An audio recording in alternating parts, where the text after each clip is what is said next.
किसने अतिथि शिक्षक नियमितीकरण किया? नाम क्या है उनका? अतिथि। आप हमारे यहाँ मेहमान बन के आओगे तो घर पे कब्जा करोगे क्या? सर उन्होंने कहा मेरा आपसे आग्रह ये है कि माननीय जो हमारे अतिथि शिक्षक हैं उनको शिक्षण व्यवस्था में जहाँ पर गैप है, जहाँ शिक्षक कम है, वहाँ उनको लगाया जाता है। अभी पिछले दिनों वो आए थे, हम लोग उनके साथ बैठक की थी और उनके जो 2-3 विषय हैं, महत्वपूर्ण विषय, उनको हम लोग उन पर काम कर रहे हैं, कार्रवाई कर रहे हैं। और हमारी कोशिश होगी कोई अतिथि शिक्षक लगता है तो उससे पूरा एकेडमिक सेशन उससे काम कराया जाए, क्योंकि वो भी हमारे एक बेरोजगार नौजवान हैं और उसके हितों की रक्षा सर्वोच्च प्राथमिकता हमारी है, क्योंकि हमारे स्कूलों के संचालन में अतिथि शिक्षक की महत्वपूर्ण भूमिका है। और जब विभाग ये मानता है कि अतिथि शिक्षक हमारे लिए महत्वपूर्ण है, इसलिए उसको भी चिंता नहीं करना चाहिए। जहाँ तक उनके असंतोष की बात है, आप कल्पना करिए कि वो कहते पिछले साल 68,000 अतिथि शिक्षक थे, इस बार हमारे कम बचे हैं। तो हमारा जो शिक्षक जहाँ बच्चे नहीं हैं वहाँ पर पदस्थ था, उसको हमने निकाल के जो खाली जगह है अतिशेष में वहाँ ले जाने का काम किया। हमने उच्च पद प्रभार की पोस्टिंग प्रमोशन करके करी। एक बार युक्तियुक्तकरण होने से 12 से 13,000 शिक्षकों की हमारी कमी की पूर्ति हुई।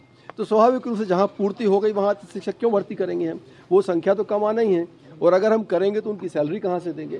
तो क्या है, विभाग को चलाने में, सरकार को चलाने में वित्तीय प्रबंधन और न्याय संगत चीज़ों का समायोजन करना पड़ता है, संयोजन करना पड़ता है, तब जाके चीज़ें होती हैं। हमारी चाहे शिक्षक हो, अतिथि शिक्षक हो, न्यायालयीन प्रकरण जो अभी पेंडिंग है वो उसमें सरकार की तरफ से उनको तेजी लाने के लिए अपनी तरफ से की गई कार्रवाई हो, हम पूरी चिंता शिक्षकों के संबंध में कर रहे हैं। धन्यवाद। स्कूल से जुड़ा हुआ आखिरी थे टारगेट, उस तरह से आरएसएस भारत मुसलमानों को टारगेट कर रही है। अब मुझे लगता है मैं क्या कहूँ, मतलब दिग्विजय सिंह जी को कितने बार इस देश ने प्रमाण दिए, प्रदेश ने प्रमाण दिए। मुझे लगता है कि अब उनको थोड़ी सी, मतलब बहुत बड़े नेता हैं, वो वरिष्ठ हैं, लेकिन कोई भी वक्तव्य के पहले मुझे लगता है अब अवसर आ गया है, समय आ गया कि उनको थोड़ा चिंतन करके ही वक्तव्य देना चाहिए। अच्छा नहीं लगता, बहुत वरिष्ठ व्यक्ति हैं।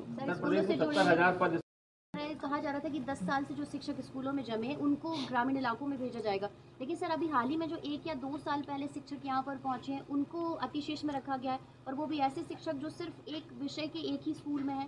और परीक्षा सर अभी पढ़ाई भी प्रभावित हो रही है। आपकी पढ़ाई प्रभावित नहीं होगी, आप चिंता मत करें, क्योंकि जहाँ अतिरिक्त हैं उनको भेजेंगे, पढ़ाई प्रभावित क्यों होगी? वो वहाँ जाएंगे जहाँ कम है तो पढ़ाई। मेरा आपसे आग्रह ये है कि हमारे लगभग 9.5 से 10,000 अतिशेष शिक्षक जा चुके हैं, अपने अपने स्थानों पर उन्होंने ज्वाइनिंग कर ली है।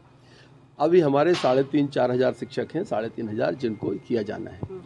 हमने इसमें बिल्कुल स्पष्ट बोल के रखा है कि दबाव बनाने की आवश्यकता नहीं है। काउंसलिंग के माध्यम से उनको ऑप्शन देने के बाद हम करते हैं, उसके बाद भी असहमति व्यक्त करते हैं। कोई दिव्यांग हमारा असहमति व्यक्त करता है, महिला असहमति व्यक्त करती है, तो उनको हमको दबाव बनाकर नहीं भेजना है।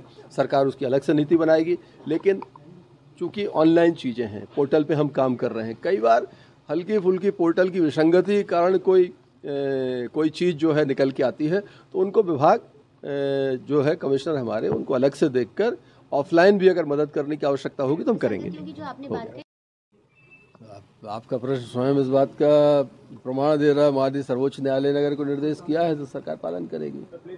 सर स्कूलों में अभी 3 साल की मासूम एक बच्चे के साथ हैं, दुष्कर्म के घटनाक्रम नहीं, स्वाभाविक रूप से दंडनीय है, और मैं अभी ऑफिस ही पहुंच रहा हूं, बात करूंगा। और जो दोषी हैं, अगर सिस्टम दोषी होगा तो स्कूल के खिलाफ कार्रवाई की जाएगी, और व्यक्ति तो दोषी है ही, तो मतलब इसमें सरकार कहीं पीछे नहीं रहेगी। सर विभाग ने बोला सीसीटीवी कैमरे लगाए जाएंगे, उसके बाद भी इस प्रकार की घटनाएं आ रही हैं। नहीं, वो लगातार, देखो प्रदेश बहुत बड़ा है, 85,000 की संख्या में स्कूल्स हैं, 1.25 करोड़ 1 करोड़ 30-35 लाख बच्चे हैं। स्वाभाविक रूप से मुझे लगता है कि चीज़ें चुनौतीपूर्ण हैं, लेकिन इनको हम बहुत संजीदगी के साथ, बहुत बारीकी से चीज़ों को ध्यान में रखकर परीक्षण कराते हुए, किसी को ये ना लगे कि हमारे विरुद्ध फोकस्ड होकर कोई कार्रवाई हो रही है, लेकिन सारी चीज़ें व्यवस्थित चलें, इस बात की सरकार चिंता करे। और आपको ये बात माननी पड़ेगी कि अगर अनियमितताएं उजागर हो रही हैं तो इसमें कहीं ना कहीं विभाग की, सरकार की, माननीय मुख्यमंत्री जी की मंशा है।